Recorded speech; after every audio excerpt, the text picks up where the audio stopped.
Hello, my name is Joe Nicasio. I am a freshman at Georgia State University and I am majoring in computer information systems. Today I would like to show you how to create and use a pivot table in Excel. You will first begin by selecting all your data. You can do this by hitting the triangle in the top right corner of the worksheet.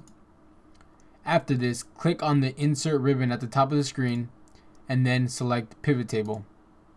Then click OK. As you can see, Excel created a new worksheet where we begin working on our pivot table.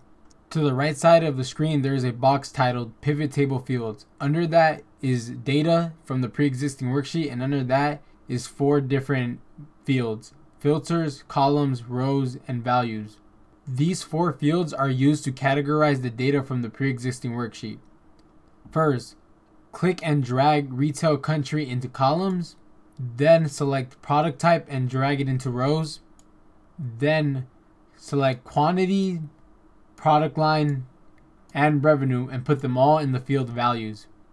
As you can see, Excel then created a table based on the data we selected and how we categorized them. As you can see, Excel shows us data from various countries. For our demonstrations, we will restrict the table to only show us data from Korea and Finland. We can accomplish this by going to the column B, right next to column labels, clicking on the triangle, and then deselecting all the countries. From this list, you will then select the countries you would like to see. In our case, it will be Finland and Korea.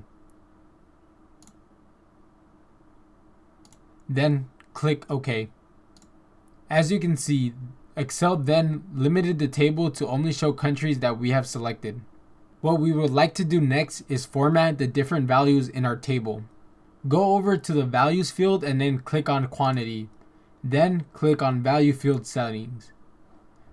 Change the summarized value field to count instead of sum and then click on number format. Here, change the category to number and then make sure the decimal places are set to 0. Then click OK and OK. Next, do the same for product line by clicking on product line, clicking value field settings, changing the sum to count, clicking on number format, changing the category to number, and then making sure the decimal places are set to 0. Then clicking OK and OK. To format revenue, we will then click on revenue, value field settings, changing the sum to average, clicking on number format and changing the category to currency, and then clicking OK and OK.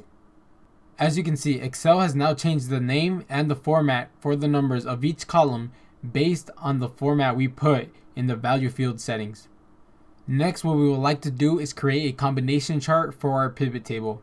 Head over to the insert ribbon, then head over to charts, and then click more scatter charts. Head over to the bottom and click on combo. Make sure that clustered column line is selected. At the bottom, you will see the different categories for chart types that we could put for each input. Change the quantity for both countries to clustered column.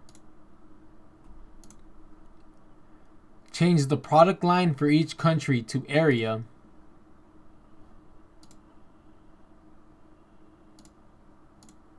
Then change the revenue for each country to line with markers. For revenue, make sure the second axis is selected. Then click OK. As you can see, Excel created a chart based on what we put. You can then move and expand this if you'd like. As you can see, the chart includes all the data from the quantities, product line, and revenue.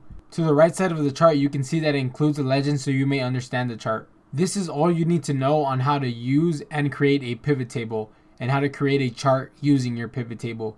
Thank you for listening and thank you for following along.